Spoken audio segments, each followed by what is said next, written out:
أعوذ بالله السميع العليم من الشيطان الرجيم.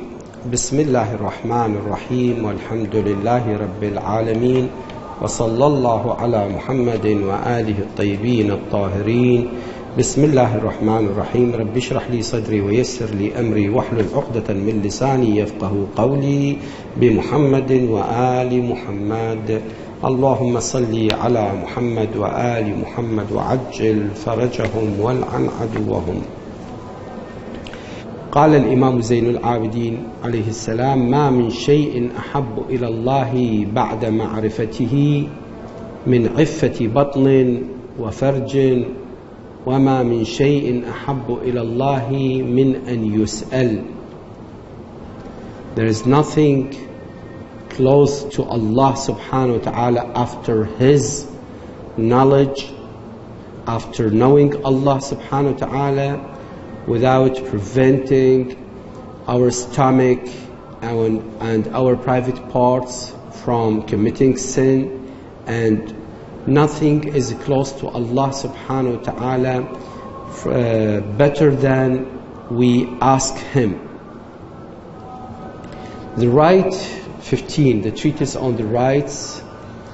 We reach to right number 15, the right of the possessor of authority.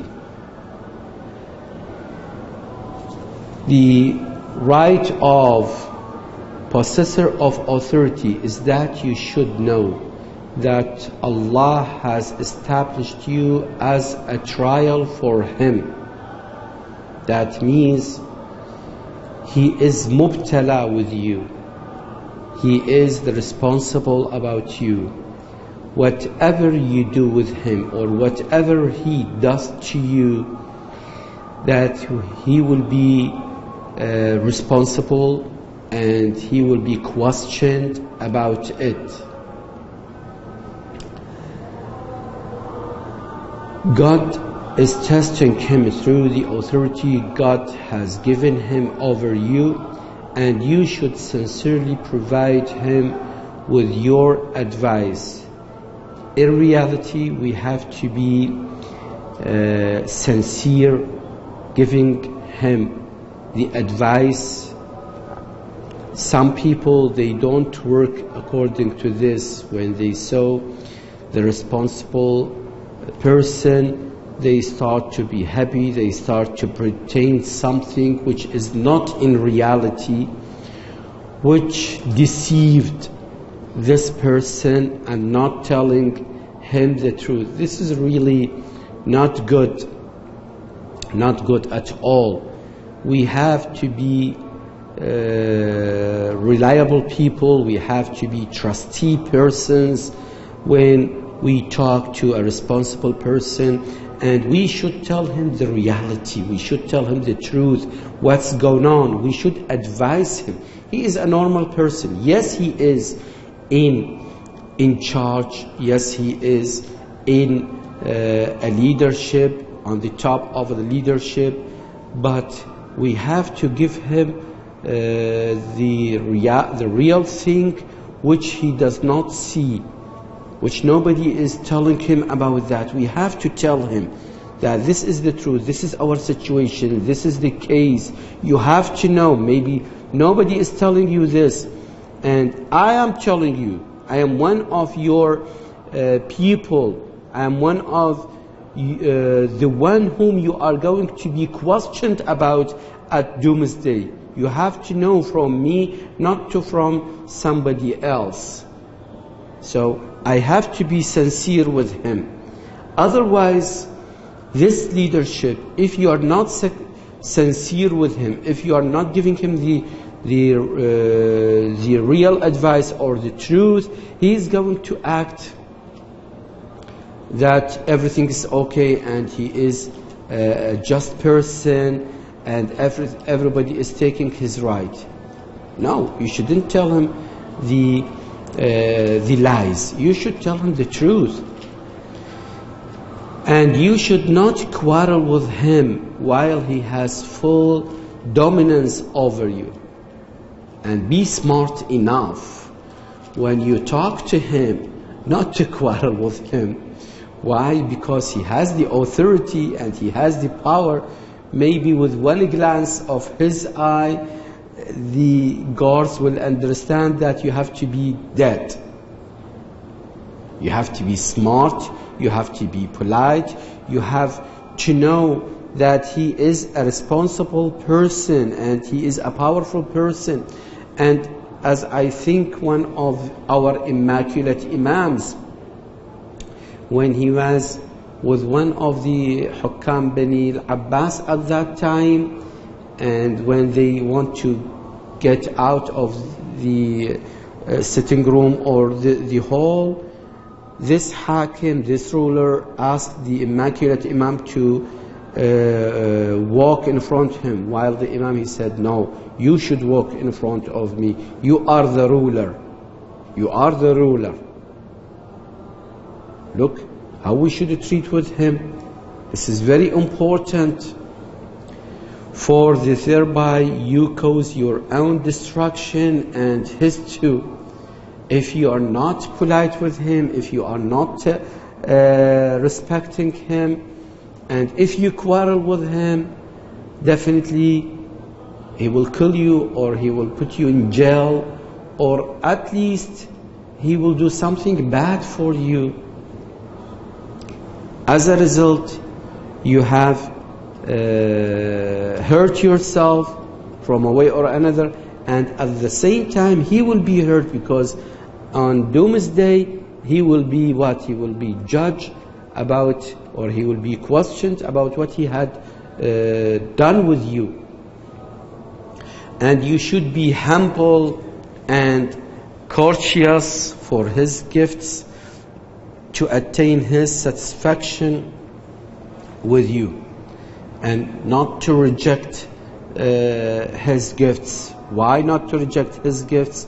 Because he will find that you are humiliating him. You are not respecting him. We have to be careful with dealing with this person. And remember that he is a mankind just like you. He is a person just like you.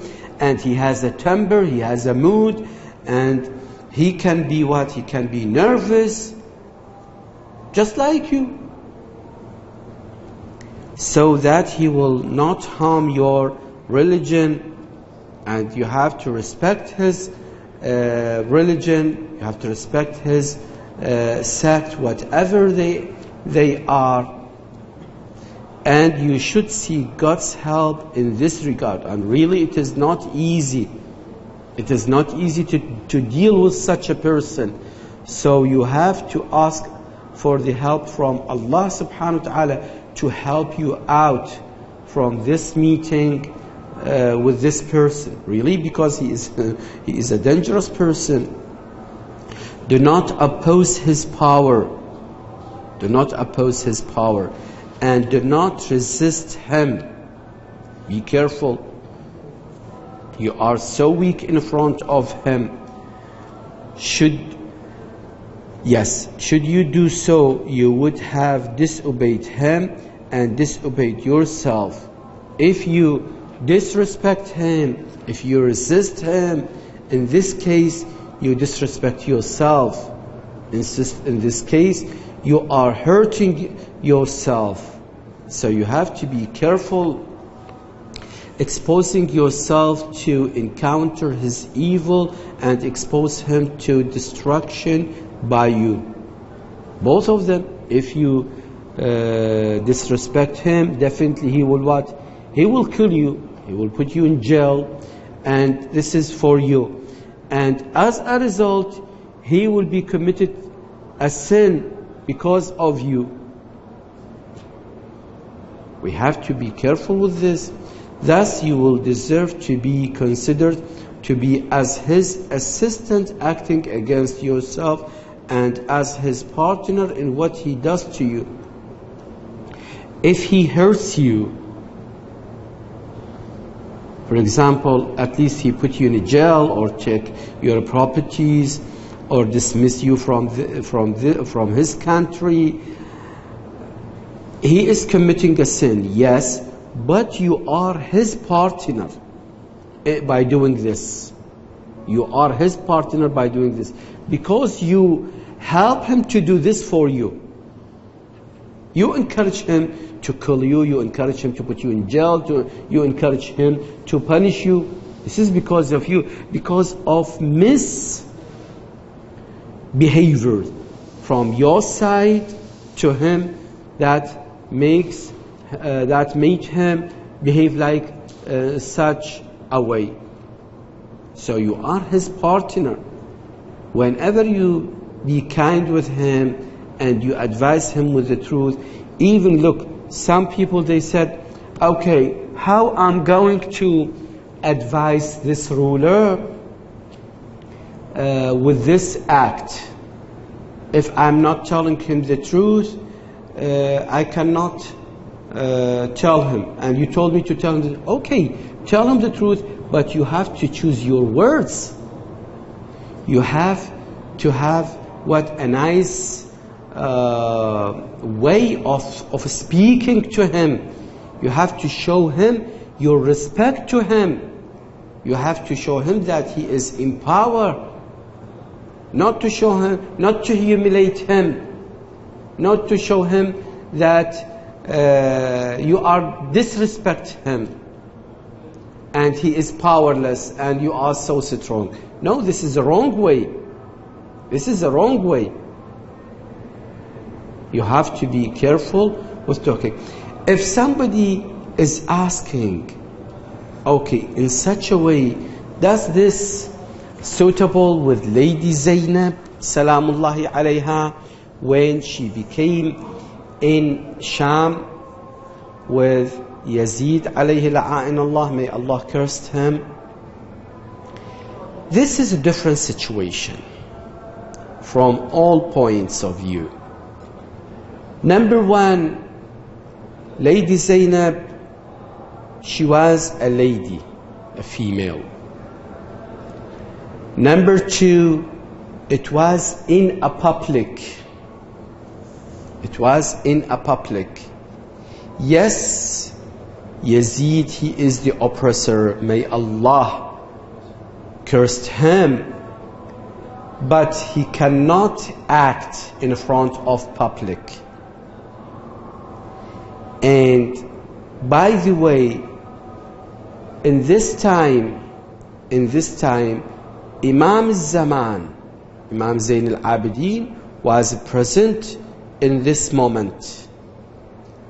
And definitely the presence of Imam Zaman at this point, he will help by what?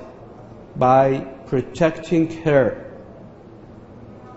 Not only that, if you notice the words of Lady Zainab in that day, between a phrase and another, she mentioned Allah subhanahu wa ta'ala. That means she asked Allah subhanahu wa ta'ala in all these things to help her out by protecting her and the family from this oppressor. You understand this? That's all for today. Walhamdulillahi Rabbil Alameen. Wa sallallahu ala Muhammadin wa alihi at-tayyibin at-tahirin. Allahumma salli ala Muhammad wa ali Muhammad wa ajjal farajahum wal an adwahum.